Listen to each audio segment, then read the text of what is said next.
Hello there and a good day. Nelson Mandela once said, "Education is the most powerful weapon that you can use to change the world." That still stands true to this date. Well, we do have an individual to talk all about education and specifically the English language education here in Sri Lanka and how he's planning or how his organization is planning to bring that to young Sri Lankan learners. Well, we do have an amazing personality with us here today. He started off his career as an English teacher. Then he got into the administrative service in terms of education. He has a wealth of knowledge, a wealth of research being done on his time, on his watch. He was a former educationalist. He's a senior public officer, former Director General of the National Institute of Language Education and Training. He's a teaching methodologist, and also he's the founder of PRH methodology, which is used to educate children or anyone who learns the language of English, and he's the current Director Operations at the IDM Nations campus in Sri Lanka. Well, we do have with us Professor Prasad Herath. Professor, welcome to the show.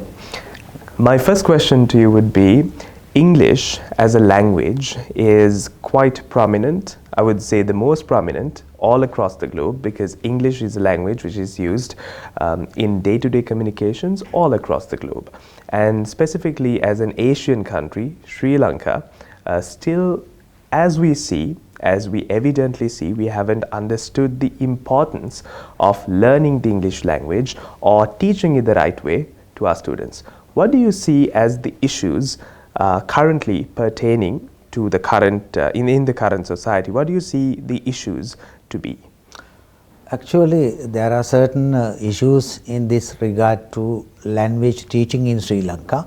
It's a serious issue.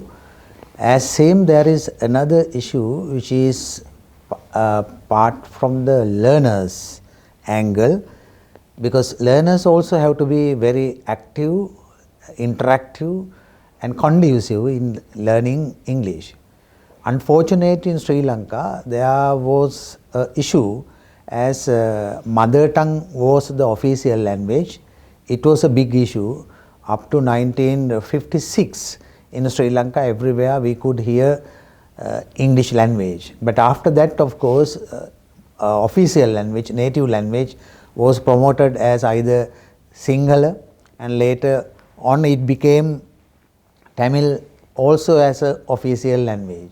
So then people, of course, neglected English language and they could not pay attention to learning importance, or learning English as a skillful language. So it was the reason. Yes. And initially we have to provide very active learning environment. In Sri Lanka, teaching is also a massive important aspect, because most of the teachers in Sri Lanka try to teach English as a subject. It wouldn't be. It has to be a language, and there should be different activities to engage and empower language as much as possible to deal with delivery of a language, because we have to focus on delivery. If there is no proper delivery, then people can't talk in English. So that has happened to our country, and we need immediate action on this language teaching basically, and private sector and government sector together take some initiatives to improve English education in the country. Then only we will be able to move forward. Otherwise, we can't create global person by this education system. Right. Professor, so I'm about to go back to my school days. So if you take a look back, if you really genuinely take a look back, if you imagine a classroom and the classroom is filled with students and the English teacher, say for example, is teaching, and the English teacher asks a specific type of question, maybe introduce yourself, that's the first thing that they ask. So when that question is directed towards the students in Sri Lankan in the Sri Lankan context, I'm not talking about the Western world, I'm not talking about the European world, I'm talking about Sri Lankan context. Students tend to be less responsive, like you correctly mentioned earlier. Why do you think that is, and how do you think we can alleviate that problem itself? Yes, of course, we have to provide a number of activities. Through activities only we will be able to promote learning, especially language learning. So if it is a theory, just we can deliver in the classroom, teacher can do lecturing and a student can listen. But in this case, the students should be active listeners. If they are passive listeners, then they can't learn particular language. So basically, learning a language, there are two things we should understand. Number one, we must be able to enrich basic vocabulary which is related to day-to-day environment. Right. If we are keen on this particular subject, then teachers, students, both have to provide opportunities to grasp the language. Right. Otherwise, it's a failure. Correct. And then second important thing is, there should be very simple language patterns, language structures, not grammatical. Because now many teachers try to teach English grammar. People know English grammar. That is separate thing. Learning about a language and learning a language, two components. So if we know a language, then we can learn grammar. Without knowing a language, we can't learn grammar. Then grammar concepts can't register in the mind. So it's a very active teaching learning process where we have to develop in the classroom atmosphere, in the school system, even in the private sector, university level, everywhere we have to focus on this activity based English. Right. So, Professor, you do have experience, a lot of experience in various fields, be it teaching, be it in other, maybe even academic background. You do have an academic background. So, like you said, that it's a symbiotic relationship between the teacher and the student as well. So, do you think the teachers in Sri Lanka are well equipped to deliver good English knowledge to the students as of now? What do you see the issues of the teaching side of it? Yeah, teaching, learning, there are certain issues. One thing is our teachers are not active. There are some teachers, but most of the teachers are not active. Right. And the other thing is, even some teachers are unable to use the modern technology. We have certain apps to use English education. And students are also unaware about new apps. Even by using AI, we can even test each other, the dialogues, whether we are using the correct dialogue or correct sentence patterns. There are such a lot of, innovative perspectives, but right. Teachers are unaware about innovative, creative, digital platform. It is one reason. And then the other thing is the traditional way of teaching in the classroom. Right. So most of the teachers, even in the university level, I have been seeing, and I have been associating with teachers as an educator. I saw that most of the teachers are just teaching or lecturing or telling in the classroom. Right. But we have to inspire the students to get into the context and use this modern teaching learning methodology. So, and participation should be, and this participation is not available in the classroom from the student's perspective. From a student side, then of course it is useless. So now teacher in the classroom talking, and students are only passive listeners. Right. So we have to change this situation.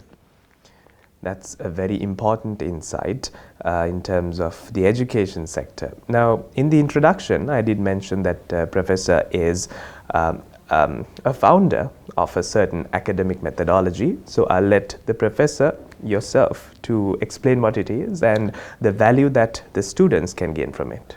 Yeah, of course, I developed this participatory, reflective, heart-holding teaching learning process. So it is two processes, one from the learning side and then the other thing is from teaching. So both should be very active.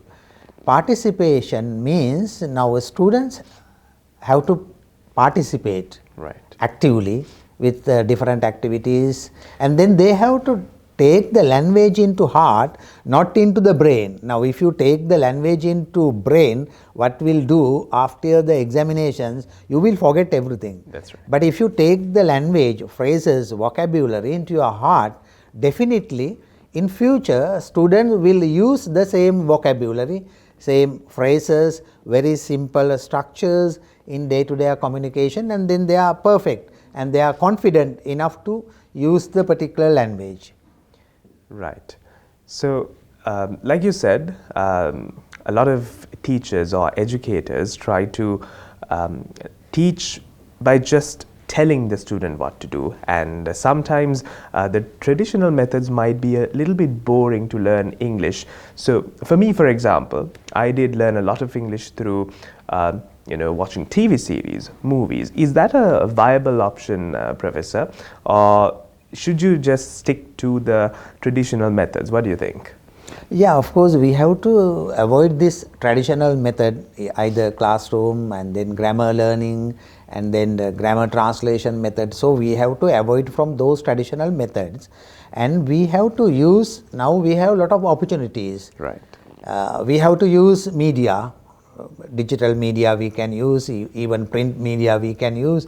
So you can't believe, now I studied in a very rural area where there was no teachers and no English teachers at all. Right. But I learned by using media. So I used to read newspapers, I read books, different books, story books, then novels, short stories. By using those things, I was able to use the language. Even when I come to A level, I can teach the student, because as there were no teachers, I used to teach in the classroom. So basically, the way that we apply is the way we achieve. Right. So it's a totally matter of application.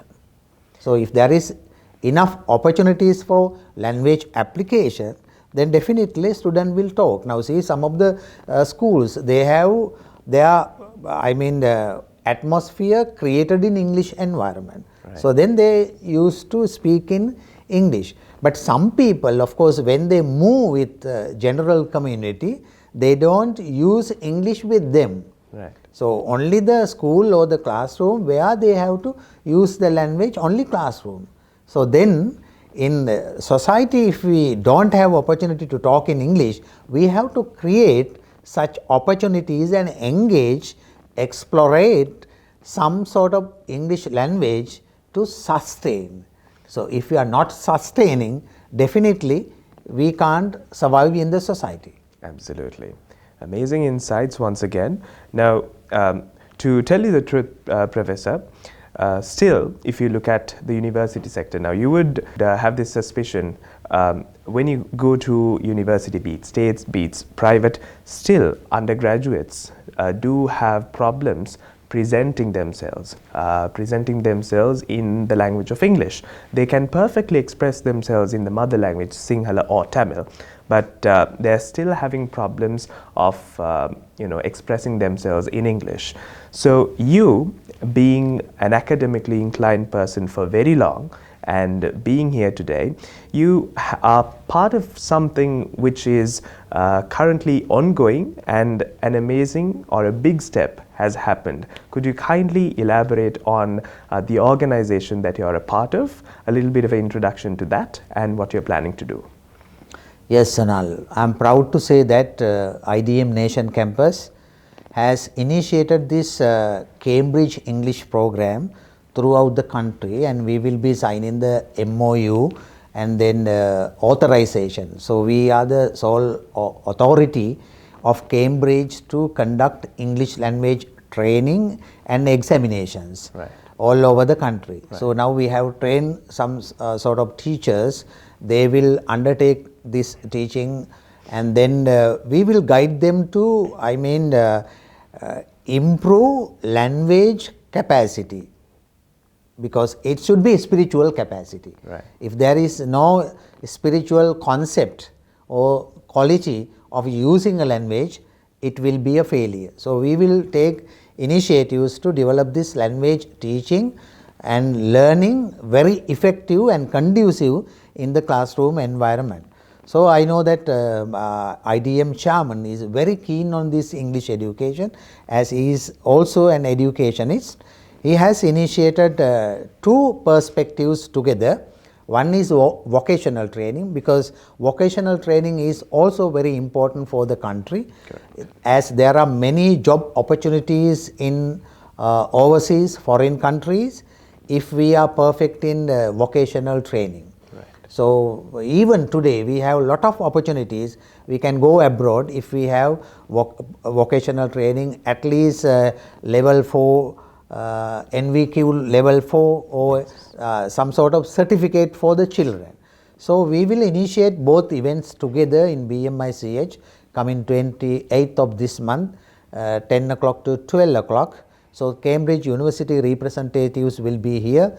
They will be launching the particular program very proudly, and then we will be signing MOU with South Korea Far East University. Right. They are going to partnering with us as a university. Right. To provide vocational education for Sri Lankan students. So it's a massive opportunity for Sri Lankans, in a one way improving English, the other way obtaining vocational training for the country. This is absolutely great news in terms of Sri Lankan students, no matter where they are, for them to come learn English through a verified institution. So certainly Cambridge is a worldwide name, worldwide renowned name. So what sort of value do they bring into Sri Lanka, into the IDM Nations campus? Yes, they are particularly concerning about this language training and English language learning both. Because as you know, England is the mother of English. Mm-hmm. So when we go to England, we see that there are a lot of variations, language variations. We believe that yes, more than 300 languages available in UK. So, but they are focusing only on English. So then their main language is English. So whoever come to UK, within 6 months, 4 months, they will get into the track and then use the language. Right. Same way they have technology, same way they have pedagogy, and same way they have different curriculum. So they are sharing us with those curriculum and techniques with us. As a university of Cambridge, they have examination process, because other than IELTS, it is lifetime qualification. Yes. If we do Cambridge, it is a lifetime. Right. Now we see that IELTS, if we do 2 years, by 2 years we have to renew the Correct. Capacity. But this is lifetime qualification. So they are supporting us to implement this English education throughout the country based on schools, private organizations, universities.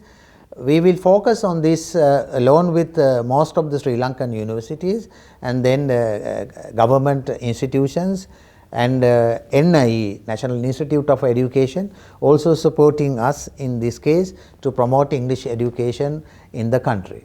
Right. Once again, amazing news because Sri Lanka as a country is a developing country, as we all know, and English is not just all about speaking. It's all about using English in circumstances or situations where you can be much more productive. It can be a corporate job, it can be even school, academics, or even international relations. English can come in handy. That's where IDM Nations Campus comes in, like he very correctly explained. And I'll ask you one more question, Professor, about the job market. Current job market here in Sri Lanka, and certainly when you are familiar with the language of English, it's very easy for you to go abroad, communicate, and certainly even bring revenue or foreign currency to Sri Lanka in whatever field that you are. So what is the importance and what is the job market looking like? Yeah, of course, we have a tremendous job market for, as I told you, vocational education. So even in Sri Lanka, we found some of the bakers, as they do not have English qualification, they are in Sri Lanka. They can't go abroad. Right. So there are such a people, more than 5,000, 6,000 people in the country, they do not have English language. Right. So we are focusing such, professions first, vocational subjects, and then we will focus English language training for them. And then there are some other professionals as well. So they also need English language. Then we will provide English education for them. Then of course we can go for global market, and then we can share our experience, and even we have agencies where we can direct students from Sri Lanka for one way higher education and then employment opportunities. Right. Even tomorrow I can send set up the student, those who are qualified in psychology or caregiving. Right. If they have a qualification and if they have a certificate, we can send them to Canada. As same, we can send people to UK if we have perfect bakery productions. If they are perfect in bakery productions, of course we have job opportunities. Directly we can send the professionals. So like that we have to consider, and I believe this Sri Lankan education should be totally changed, because we have this, we develop a person, he is good in, he has a bachelor, he has a master, but only by using the theory. Correct. He is not able to use his skills, potentials. Correct. So without potentials, even I can't sustain in the modern society. Correct. So we need to practice skills. So then we have to provide a skill-based, skill-oriented language plus education. So, and then you see that today we have a lot of problems in discipline. Correct. Why it has happened? Because where there is no proper education, there is no discipline. In order to promote discipline, we have to revise the education and target the education for particularly such quality and ethical perspectives in the system. So we have to develop quality people, not academically qualified people. There are graduates, you see that even if they can't use the language, what is the use of that degree? Correct. There are English teachers, you can't believe, because I was totally deal with English teachers in the country. I found some of the graduate teachers are there, they can't properly use the English language. But they are going to teach the students. So then what they do is, just they will teach grammar, nouns, verbs, adjectives, adverbs, pronouns, blah, blah, blah, like that. So we have to create this conducive learning environment and teaching environment where students can explore, where students can master the language, practice, because language is a delivery. It is not so-called academic perspective, it is a delivery. Correct. In order to use the delivery, we have to be pregnant in particular language. Correct. So I think that was a well summed up explanation on how English language should be revamped in Sri Lanka. I'll wind up the conversation by telling one thing. If Sri Lanka did have a great or an effective education policy in terms of English, we would have wonderful English speakers coming from very rural areas, Professor, not only in the suburbs of Colombo, but all across Sri Lanka. It should be equitable rather than English language being very gatekept sort of a language. So we would have been in a great situation, like he correctly mentioned, if we had enough proper education reforms in the country, and you heard it from the expert himself. So Professor, we did talk about the education landscape in terms of English here in Sri Lanka and touched on the issues that we have and the current situation of teachers, students, and also the government stance or the regulatory framework on how English language should be improved. So one final message to our young learners perhaps who are watching today's show and the teachers who are watching today's show, one brief message that you want to give out? Yeah, of course, I can invite officially younger generation to, become a partner of this education process, and even teachers, if they are willing to join with us, they also can join as partners. Right. And then if there are well-wishers who are ready to, provide, physical facilities and then support activities in order to promote this English education program all over the country, Right. we are ready to welcome. So we invite all the well-wishers and then those who are interested for the event which is happening on 28th of this month, Orchid Hall, BMICH, from 10 to 12. We will be there, university representatives will be there, so we can have interactive session if we have any problem or if we have any suggestions to improve this system, because we are focusing and welcoming ideas from experts as well. Certainly. It's a revolutionary process. It's certainly evolving by the day. You can't keep on doing the same thing for a longer period of time. And that's exactly what they're trying to change in the current system, and bringing in international experts who knows how to get it done. So be there. Certainly you're openly invited, like Professor just mentioned, and this will be a grand event. And with that, we wind up today's conversation about how English language education is important, specifically in a time like this where digital landscape of everything is evolving, and how important it is to understand the verified education that you get. And talking about verified education, IDM Nations campus is offering you the opportunity to get a Cambridge verified curriculum where you can learn from the best. This has been a pleasure having Professor on board the show, and a big thank you goes out to the Lake House team, leaving you with one message, which is English language education is of paramount importance, specifically in this time, and IDM Nations campus is signing an MOU making that happen to the students here in Sri Lanka. All the very best, Professor, and wish you have a very good day.